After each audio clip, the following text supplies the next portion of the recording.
America ने दोस्त Israel के चारों ओर खड़ी कर दी सुरक्षा दीवार, हमला किया तो नहीं बचेगा ईरान, जाने प्लान।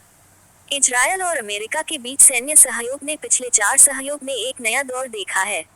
अमेरिका ने इजरायल की रक्षा के लिए उस चारों ओर एक सुरक्षा दीवार खड़ी कर दी है। दिलचस्प बात यह है कि इजरायल की रक्षा में अमेरिका के अरब सहयोगी भी साथ दे रहे हैं।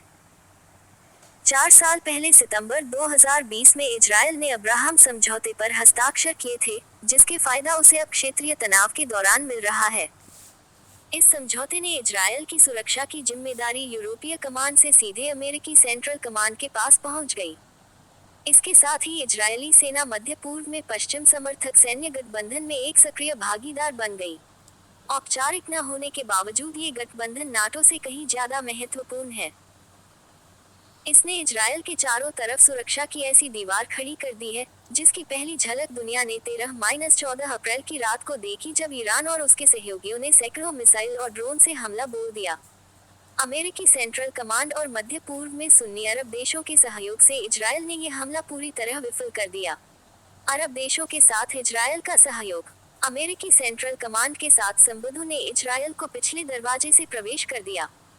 इजरायल को उन देशों के साथ सहयोग करने का मौका मिला, जिनके साथ राजनयिक संबंध नहीं है। भले ही ये देश खुलकर बात नहीं करते, लेकिन हर कोई जानता है कि फ्लोरिडा में सेंट्रल कमांड के मुख्यालय में सऊदी, कुवैती और इजरायली सेना के शीर्ष अधिकारी अन्य सेनाओं के प्रतिनिधियों के साथ बैठक हैं। हर कोई हर किसी के साथ चर्चा में भाग लेता है, लेकिन ये हमेशा से ऐसा नहीं था। जनवरी 2021 तक इजरायल यूरोपीय कमान की जिम्मेदारी वाले क्षेत्र में आता था। इसका तहत यह मानना था कि इजरायल मुश्किल में पड़ता है, तो यूरोपीय कमान के तहत इटली में स्थित छठा बेड़ा बचाव के लिए आएगा। हालांकि मुख्य कारण अमेरिका का डर था कि अगर इजरायल की सुरक्षा का जिम्मा उसके पास होता है तो अरब देश सेंट्रल कमांड के तहत सैन्य गठबंधन में उसके साथ सहयोग करने को तैयार नहीं होते। इजरायल के चारों ओर सुरक्षा घेरा। अमेरिकी सेंट्रल कमांड का मुख्य कमांड सेंटर फ्लोरिडा में है और इसका अग्रिम मुख्यालय कतर में अल उदीद एयरबेस पर है। कतर में अग्रिम कमान और बहरीन में 5वें बेड़े के अतिरिक्त सेंट्रल कमान के पास इजरायली एयरफोर्स बेस के अंदर समर्पित ठिकानों पर कमान है।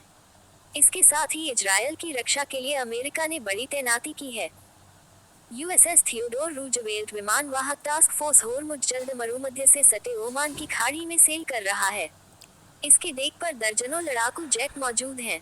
साथ ही 3 मिसाइल विध्वंसक भी हैं।